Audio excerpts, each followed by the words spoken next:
Okay, and here's your jumpers run from Saturday.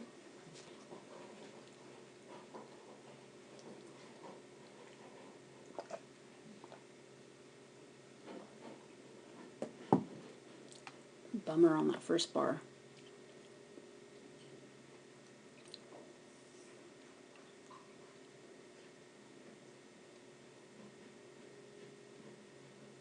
That was good. And it kept you on track. It's like a little awkward, but it gets you, you know, where you want to be. It gets you switch sides or whatever. Okay, that was actually pretty good, Karen. It's hard when I'm videoing these because I don't really see them, you know. Now, she might have knocked this bar because she's standing, and she normally starts from a sit. But with her, since she does have a problem with bars, set her back from that first jump as far as possible. Okay, because where she is standing right now, she's going to be able to take one stride and then take off. So if she misjudges that at all, you know, the bar could come down. So go ahead and set her way back here. And then if she does break her stay and something like this happens, then you have a little bit more space. You know, she'll have more space to the jump before she has to take off. So that could have been what happened. Let's see. Yeah, see, she took this little dinky stride and then another dinky stride, and then she just misjudged it and she hit it with her back feet. Look at how her back is arched. She tried to get her feet up, but she just couldn't. So go ahead and set her farther back on all courses. Setting her farther back, well, I think I already said it, but it'll help her. It'll give her more time to figure out what she needs to do. Okay, now this cross, this is excellent. How you have the outside arm up. You're starting to look at her. Here's her stride before she takes off. You're already rotating.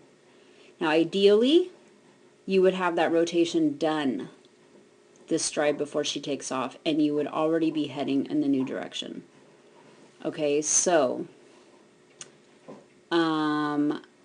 probably need to lead out farther with her because she's pretty fast. Let's see.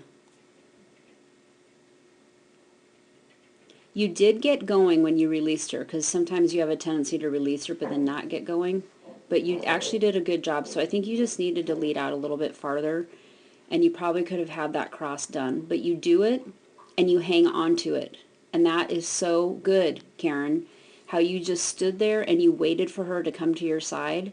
Really, really good, because she has that tendency to go behind you, and you didn't let her do it. You didn't just keep going, which is what you used to do. So this is really good, because it's excellent, in fact, because what it's going to do, it's going to teach her that, okay, I can tell that my mom is doing a front cross, and even though it's maybe a little bit late, I know that I'm going to be expected to come into this side.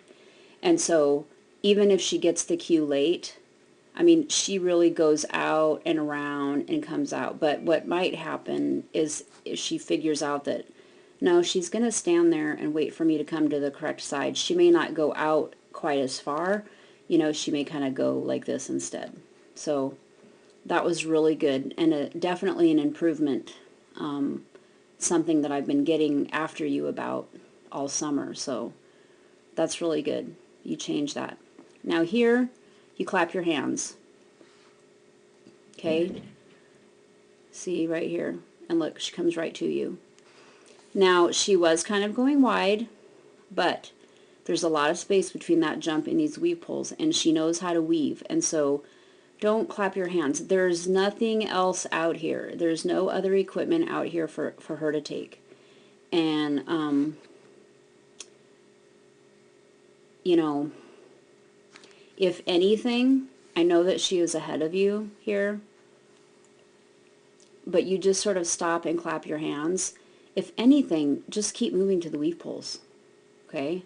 Get over to the weave pulls so she knows what she's supposed to do, okay? because then you stop, you clap, she comes to you, and then she jumps on you. She's like, what? And then you tell her to weave, and lo and behold, she does. Okay, so trust her just a little bit more. And you do this cross, it's great, just like I told you to do. A little awkward, but it gets you on the correct side of where you want to be. Okay, so she knocked that double, but let's watch your arm that's up. Okay, watch your arm. And there the bar came down. When your arm comes down, the bar comes down. Okay, watch it again. So smooth arms, okay? They see where your arm is right now, how high it is. You could probably run around the course like that, okay, without it going up and down.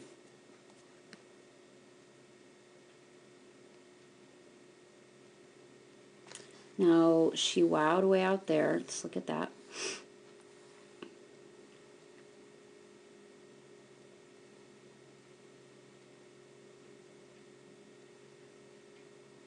I don't know what was over there.